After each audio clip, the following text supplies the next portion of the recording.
Hijos míos, ¿saben que es posible que cada mañana, al despertar, le recen a un Dios falso sin siquiera darse cuenta? ¿Que participan en sus rituales y le ofrecen sacrificios sin saber su nombre? Les ruego, escuchen esta advertencia hasta el final, porque vamos a desenmascarar al ídolo silencioso al que nuestro mundo entero se está arrodillando. Hijos míos, amados hermanos en la fe, hoy mi corazón de pastor me obliga a hablarles con una claridad que puede resultar incómoda, con una franqueza que quizás perturbe la paz superficial de sus conciencias.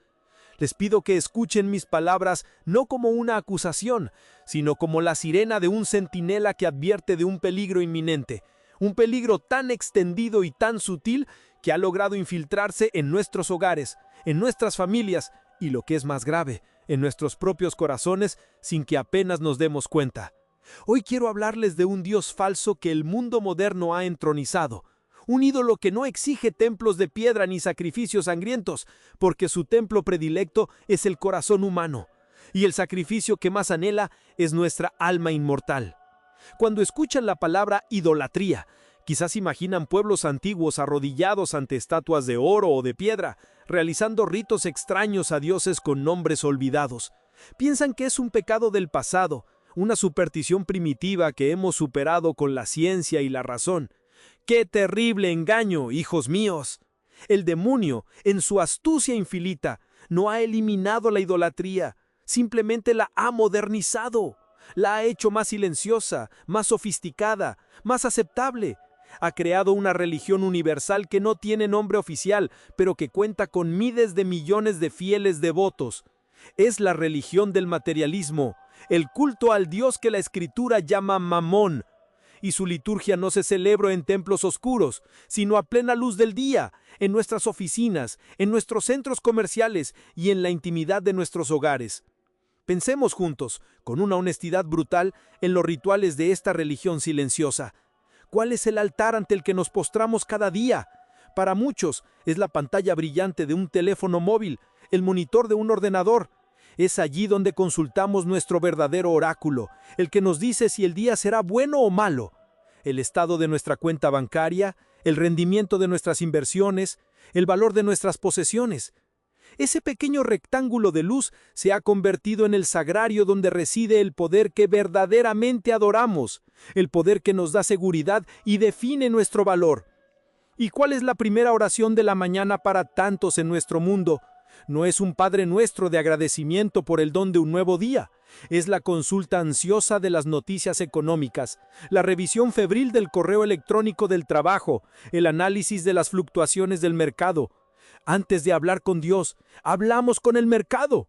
Antes de buscar el reino de los cielos, buscamos el beneficio terrenal. Nuestra primera ofrenda del día no es para el Creador, sino para el ídolo del éxito. Nuestras letanías ya no son los nombres de los santos, sino las marcas de lujo, los modelos de coches, los destinos de vacaciones que codiciamos. Los textos sagrados de esta religión ya no son los evangelios, que nos hablan de pobreza, de humildad y de un tesoro en el cielo.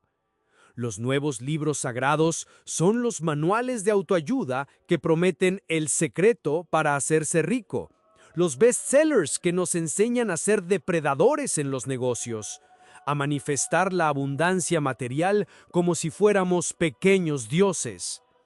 Hemos cambiado la palabra de vida por la palabra de la codicia. Y hemos enseñado a nuestros hijos que la parábola más importante no es la del buen samaritano, sino la del inversor exitoso. Y todo ídolo, hijos míos, exige un sacrificio. El antiguo Moloch exigía el sacrificio de los niños en el fuego.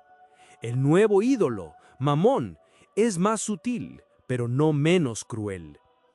El gran sacrificio que exige este Dios es nuestro tiempo, el tiempo que le robamos a Dios, abandonando la oración porque estamos demasiado ocupados. El tiempo que le robamos a nuestro cónyuge, porque las reuniones de trabajo son más importantes que una conversación sincera. El tiempo que le robamos a nuestros hijos, que crecen con todos los juguetes que el dinero puede comprar, pero huérfanos de la presencia y del afecto de sus padres. Y el sacrificio más grande de todos, nuestra paz interior. Vivimos en un estado de ansiedad perpetua, en una carrera sin fin por tener más, por ser más, por aparentar más, sin darnos cuenta de que estamos sacrificando la serenidad de nuestra alma en el altar de un ídolo insaciable que siempre pide más y nunca da nada a cambio excepto un vacío más grande.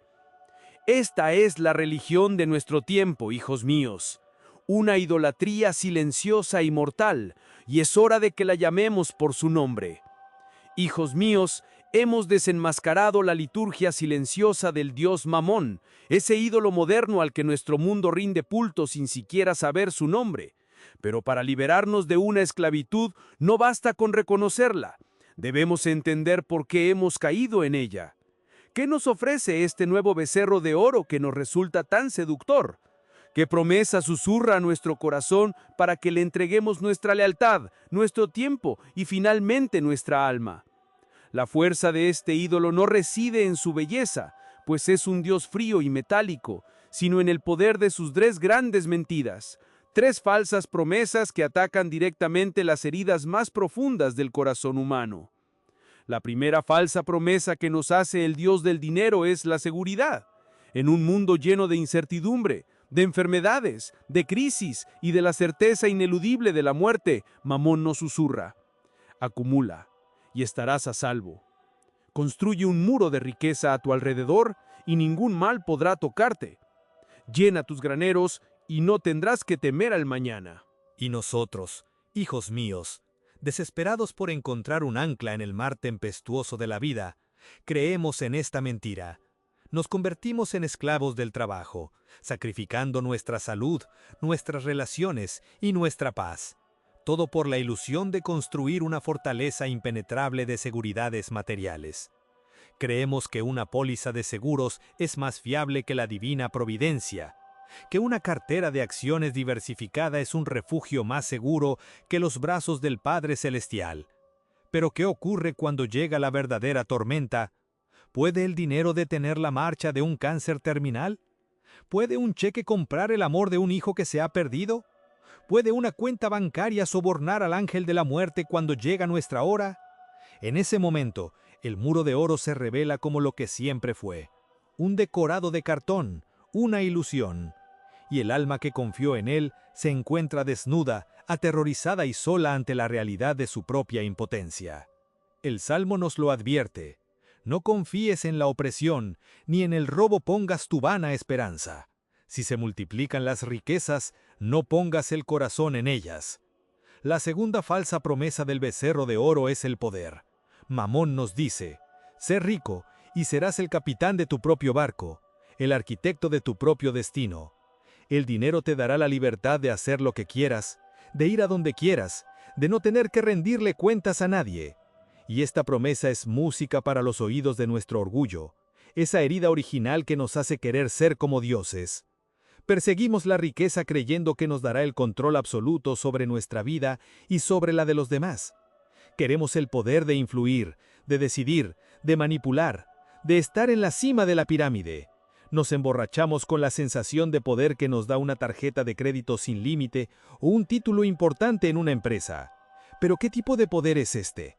Es el poder de comprar placeres, no la alegría. Es el poder de comprar sirvientes, no la lealtad. Es el poder de comprar silencio, no el respeto.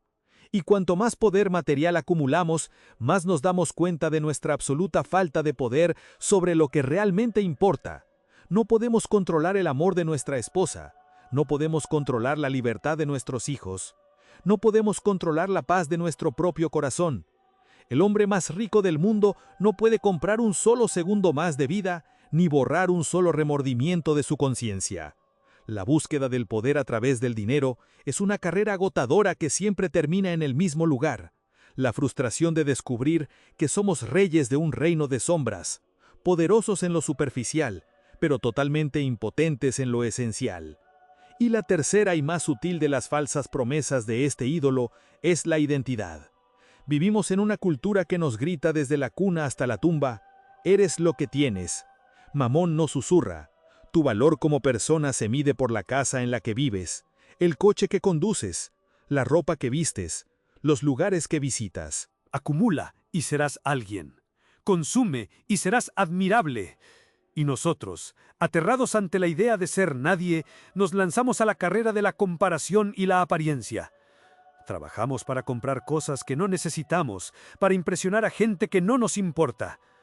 Nuestra vida se convierte en una actuación, en un escaparate donde exhibimos nuestros logros materiales para mendigar la admiración de los demás. Y en el proceso, perdemos nuestra verdadera identidad. Olvidamos que nuestro valor no reside en lo que poseemos, sino en quien nos posee. Olvidamos que somos hijos amados de Dios, creados a su imagen y semejanza, redimidos por la sangre de Cristo. Nuestra verdadera identidad es un don divino, no una conquista material. Y ninguna riqueza del mundo puede añadir un solo centímetro a nuestra estatura ante los ojos de Dios.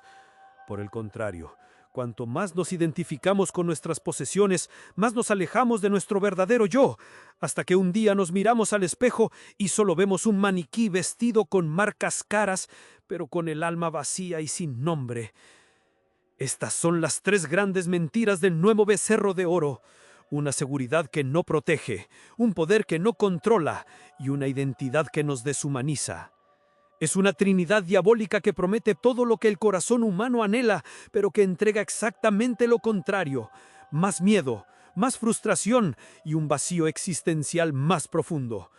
Es un ídolo cruel que exige todo de nosotros y no nos da nada a cambio, excepto las cadenas doradas de una esclavitud elegante. Hijos míos, hemos expuesto las promesas vacías del ídolo moderno. Hemos visto cómo nos seduce con ofertas de seguridad, poder e identidad para luego dejarnos más asustados, más impotentes y más vacíos que antes. Pero para comprender plenamente la gravedad de esta idolatría, no basta con nuestro análisis psicológico.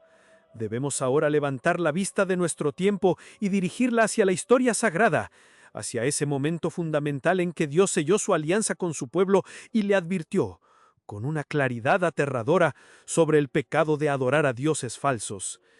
Debemos viajar en espíritu al pie del monte Sinaí y ser testigos de la primera y más trágica traición del pueblo elegido, para que su historia se convierta en un espejo y una advertencia para la nuestra. Imaginen la escena con toda la fuerza de su alma. El pueblo de Israel acaba de ser protagonista del milagro más grande de su historia. Han sido liberados de 400 años de esclavitud en Egipto, no por la fuerza de un ejército, sino por el brazo poderoso de Dios. Han visto las 10 plagas doblegar al faraón, han cruzado el mar Rojo viendo cómo las aguas se abrían para ellos como un muro protector y se cerraban para aniquilar a sus perseguidores. En el desierto no mueren de hambre ni de sed porque Dios les envía el maná del cielo y hace brotar agua de la roca. Están viendo el poder y el amor de Dios cada día de una manera tangible, innegable. Y ahora están acampados al pie del Sinaí, una montaña que humea y tiembla por la presencia palpable del Altísimo. Su líder, Moisés, ha subido a la cumbre para recibir la ley de Dios, las tablas de la alianza. El pueblo ha prometido solemnemente: todo lo que el Señor ha dicho, haremos. Parece el comienzo de una historia de amor y fidelidad perfecta. ¿Pero qué sucede? Moisés tarda en bajar de la montaña, solo 40 días, y en ese breve lapso de tiempo, la impaciencia y el miedo comienzan a envenenar el corazón del pueblo. El Dios invisible, el Dios misterioso que habla desde el fuego, les parece demasiado lejano, demasiado abstracto. Olvidan los milagros, olvidan la liberación, olvidan su promesa. Y se acercan a Aarón con una exigencia terrible, una exigencia que es la esencia de toda idolatría. Levántate, haznos dioses que vayan delante de nosotros. Quieren un Dios que puedan ver, que puedan tocar, un Dios a su medida, un Dios que puedan controlar. Y Aarón, en un acto de cobardía terrible, cede a la presión. Recoge el oro del pueblo, los mismos aretes y joyas que habían obtenido de los egipcios por la gracia de Dios, y lo funde en el fuego. Y de ese fuego no nace un cordero para el sacrificio, sino la imagen de un becerro, el símbolo de la fuerza y la fertilidad para los paganos de Egipto. Y el pueblo al verlo grita con una alegría blasfema: Israel, estos son tus dioses, que te sacaron de la tierra de Egipto. Detengámonos aquí, hijos míos, y contemplemos con horror y con temor la anatomía de esta traición, porque es exactamente la misma que cometemos nosotros hoy. El pueblo de Israel no negó la existencia de Dios, simplemente lo reemplazó por algo más cómodo, más visible, más inmediato. Así también nosotros. La mayoría de los que rinden culto a Mamón no se declaran ateos. Van a misa el domingo, se llaman a sí mismos católicos. Pero en la práctica, en sus decisiones diarias, en sus prioridades, han reemplazado al Dios vivo por el becerro de oro del éxito material. Su verdadera confianza no está en el Dios invisible, sino en el oro tangible. Los israelitas usaron el oro que Dios les había dado para crear al ídolo. Así también nosotros usamos los dones que Dios nos ha dado, la inteligencia, la salud, la energía, el tiempo, no para glorificarlo a Él, sino para construir nuestro propio ídolo de riqueza y de estatus. Transformamos sus bendiciones en un arma de rebelión contra Él. Y lo más trágico, los israelitas, mientras danzaban alrededor del becerro, probablemente creían que estaban siendo prácticos, realistas. Necesitaban un líder visible, algo que les diera seguridad en el desierto. Así también nosotros justificamos nuestra idolatría con la excusa de la practicidad. Tengo que trabajar tanto para darles un futuro a mis hijos. Necesito acumular para asegurar mi vejez. En este mundo competitivo, el dinero es lo único que te da seguridad. Son las mismas excusas, el mismo miedo, la misma falta de fe que llevó a Israel a la catástrofe. Y la ira de Dios, al ver esta traición, fue terrible. Porque Dios es un Dios celoso, no porque sea un tirano, sino porque nos ama con un amor total y exclusivo. Y sabe que cualquier otro Dios es una mentira que nos esclaviza y nos destruye. Y hoy, esa advertencia del Sinaí resuena con una fuerza aún mayor, porque no hemos sido liberados de la esclavitud de Egipto, sino de la esclavitud del pecado y de la muerte. No hemos visto abrirse el mar rojo, sino la tumba de Cristo. No hemos recibido las tablas de la ley, sino al mismo Hijo de Dios en la Eucaristía. Y si el castigo por la idolatría fue tan severo para aquellos que habían visto mucho menos, ¿cuál será el juicio para nuestra generación, que habiendo recibido tanto, sigue postrándose ante el mismo y viejo becerro de oro? El propio Jesús nos lo dijo con unas palabras que deberían resonar en nuestras conciencias cada vez que tomamos una decisión financiera. Ninguno puede servir a dos señores, porque o aborrecerá al uno y amará al otro, o estimará al uno y menospreciará al otro. No podéis servir a Dios y a las riquezas, a Mamón. Mateo 6:24. No dijo que era difícil, dijo que era imposible. Son dos reinos, dos lealtades, dos amores que se excluyen mutuamente. O tu corazón pertenece a Dios, o pertenece al dinero. No hay un tercer camino. Hijos míos, hemos escuchado la voz atronadora de Dios desde el Sinaí y el mandato inequívoco de Cristo. No podéis servir a Dios y a las riquezas. La palabra de Dios ha iluminado la oscuridad de nuestro pecado, mostrándonos que nuestra obsesión moderna por el éxito material no es una ambición inofensiva, sino una repetición directa de la idolatría del becerro de oro. Pero a menudo, las advertencias generales y las historias antiguas, por poderosas que sean, no tienen la fuerza para romper las cadenas de nuestro corazón.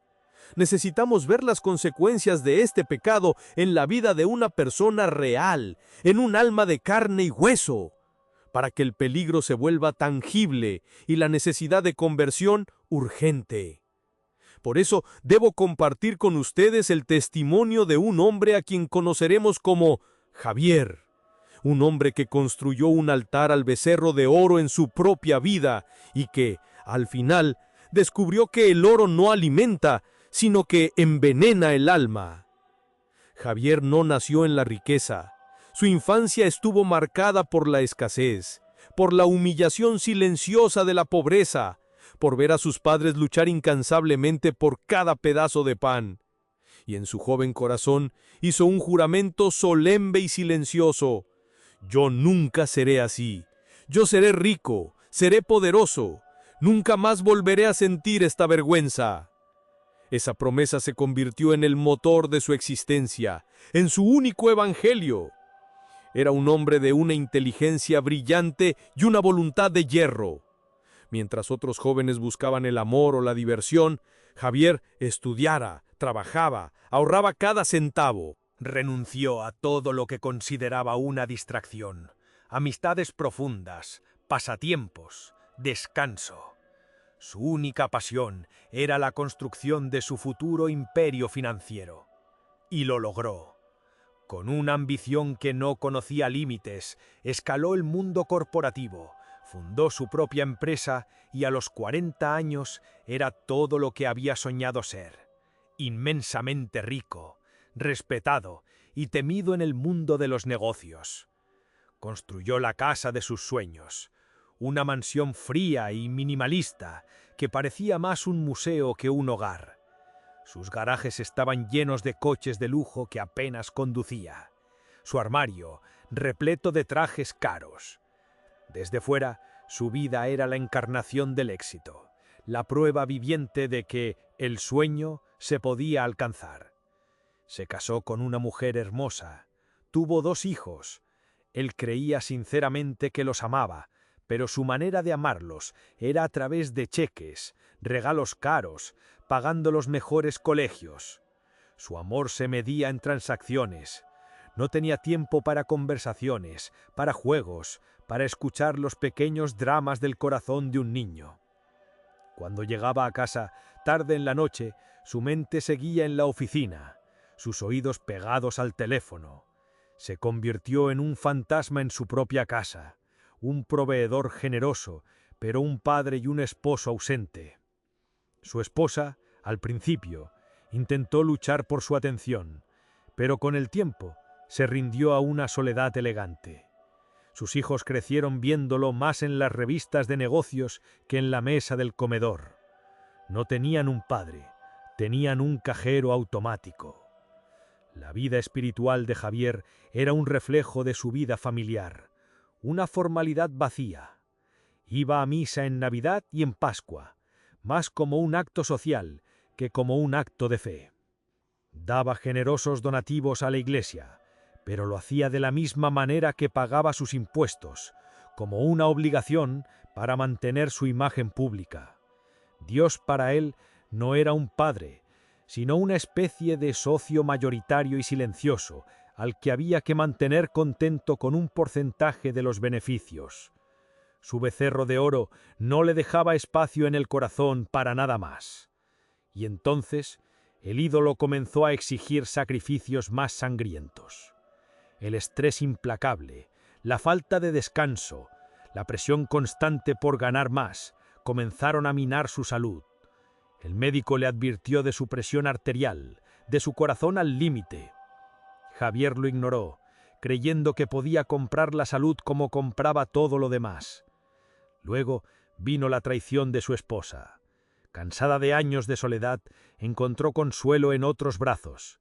Javier, al descubrirlo, no sintió dolor, sintió furia. No por el amor perdido, sino por el golpe a su orgullo, a su propiedad. La trató como a un activo defectuoso, la despidió de su vida con un divorcio millonario y se aseguró de obtener la custodia de los hijos, no por amor, sino para ganar la batalla. Sus hijos adolescentes, rotos por el divorcio y criados en un vacío de amor, buscaron refugio en las drogas y el alcohol. Javier intentó solucionar el problema como siempre, con dinero. Pagó las mejores clínicas de rehabilitación, pero no les dio lo único que necesitaban: su tiempo, su corazón, su ejemplo. La culminación de su bancarrota espiritual llegó una noche buena. Tenía 55 años. Estaba solo. Su exmujer estaba con otra familia. Sus hijos en rehabilitación o con amigos. Estaba sentado en el inmenso y silencioso salón de su mansión, rodeado de un lujo obsceno. El árbol de Navidad más grande y caro de la ciudad parpadeaba con luces frías. Afuera nevaba. Miró a su alrededor, los muebles de diseño, las obras de arte, los coches de lujo visibles a través de los ventanales. Tenía todo lo que el mundo dice que trae la felicidad. Y en ese instante fue atravesado por una verdad tan fría y tan afilada como un cuchillo de hielo. Era el hombre más pobre del mundo. Estalló en un sollozo seco, un llanto que no era de tristeza, sino de una desolación absoluta. Había ganado el mundo entero y había perdido su alma, su familia, su salud y su paz. Su dios de oro se reveló como lo que era, un ídolo hueco, frío y mudo, incapaz de ofrecerle ni un gramo de consuelo. Por primera vez en su vida, Javier se sintió completamente en bancarrota, una bancarrota que ninguna cantidad de dinero podía reparar. Y en esa oscuridad total, hizo algo que no había hecho desde que era un niño pobre. Se arrodilló, y sin saber muy bien cómo, comenzó a hablar con el Dios al que había ignorado durante toda su vida. Hijos míos, la historia de Javier es un espejo terrible y necesario para nuestra generación. Es la crónica de una bancarrota del alma, el resultado inevitable de arrodillarse ante el becerro de oro. Hemos visto cómo las falsas promesas de seguridad, poder e identidad que ofrece el ídolo de la riqueza se desvanecen como humo, dejando tras de sí un desierto de soledad y desesperación. Hemos escuchado la advertencia atronadora de Dios desde el Sinaí, una advertencia que sigue tan vigente hoy como hace 3000 años. Y hemos visto, en la noche oscura de Javier, el fruto amargo de una vida dedicada a servir a Mamón. Ahora, tras haber diagnosticado la enfermedad y haber contemplado sus consecuencias mortales, ha llegado el momento de buscar la cura. Porque nuestro Dios no es un Dios que nos abandona en nuestra miseria. Es un Padre que espera pacientemente, como esperó al Hijo pródigo, a que toquemos fondo para correr a nuestro encuentro y ofrecernos la túnica de la dignidad perdida. El primer paso para ser liberado de las cadenas doradas de la avaricia es el mismo que dio Javier en la soledad de su mansión: arrodillarse en la propia pobreza. Es el acto de reconocer, con una humildad brutal, que nuestro ídolo nos ha fallado. Es mirar nuestras riquezas, nuestros títulos, nuestros logros, y admitir que nada de eso ha podido llenar el vacío de nuestro corazón. Es declarar nuestra propia bancarrota espiritual. Mientras sigamos creyendo que podemos salvarnos a nosotros mismos con un poco más de esfuerzo, con una nueva inversión, con un nuevo éxito, seguiremos siendo esclavos. La liberación comienza con la rendición. Comienza cuando dejamos de justificarnos y confesamos, ante Dios y ante nosotros mismos: Señor, he puesto mi confianza en el ídolo equivocado. He construido mi casa sobre la arena. Estoy perdido. Este acto de humildad es la grieta por la que la luz de la gracia de Dios puede comenzar a entrar en un corazón endurecido por el orgullo. Una vez que hemos reconocido nuestro pecado, debemos tomar una decisión consciente de destruir al ídolo. Cuando Moisés bajó del Sinaí y vio al pueblo adorando al becerro, no les dio una conferencia sobre los peligros de la idolatría. Tomó el becerro, lo arrojó al fuego, lo molió hasta convertirlo en polvo y lo esparció en el agua. Fue un acto violento, definitivo. Así también, nosotros debemos tomar decisiones concretas y radicales para destronar al dinero del centro de nuestro corazón. Esto no significa necesariamente renunciar a todas nuestras posesiones, sino cambiar radicalmente nuestra relación con ellas. Significa empezar a dar con generosidad, no de lo que nos sobra, sino hasta que duela un poco. Significa poner límites claros al trabajo para recuperar el tiempo sagrado de la familia y de la oración. Significa enseñar a nuestros hijos que el valor de una persona no se mide por lo que tiene. Significa, en definitiva, empezar a usar el dinero como un siervo y no permitir más que él sea nuestro Señor.